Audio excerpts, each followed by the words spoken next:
এশারকে শঙ্কর বড় একটা ইউটিউবার যে আমাকে এত বড় একটা কথা কইছে, ঠিক আছে, ভাবার বিষয় না, আর ভাবিরও পাং নাই। আর মুই বর্তমানে হচ্ছে আমার ধান ক্ষেতত, ঠিক আছে, ধান দেখতে।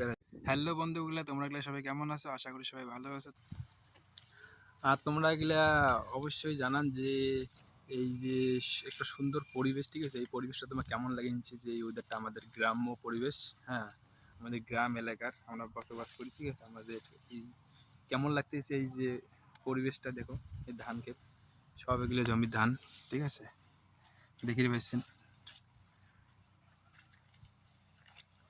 এই যে সামনে একটা আছে ভাটা।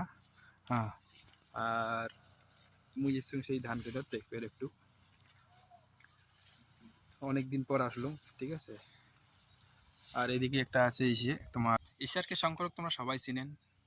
বড় একটা ইউটিউবার, এত বড় একটা ক্রিয়েটার হয়া যে আমাকে এত বড় একটা কথা কইছে, ঠিক আছে, ভাবার বিষয় না, আর ভাবিরও পাং নাই যে এত বড় ইউটিউবার হয়া এত বড় একটা কথা কইবে, ঠিক আছে। এটা ভাবার বিষয় নয় একটা, ঠিক আছে। তো কি হয়েছে বিষয়টা, তোমরা এগুলা ভিডিওর সাথে থাকো, তোমাকে অবশ্যই আমি কম। বিষয়টা হচ্ছে যে ঈশারকে শঙ্কর আজকে একটা ভিডিও আপলোড দিছে, তো সেই ভিডিও তুমি একটা কমেন্ট করেছো।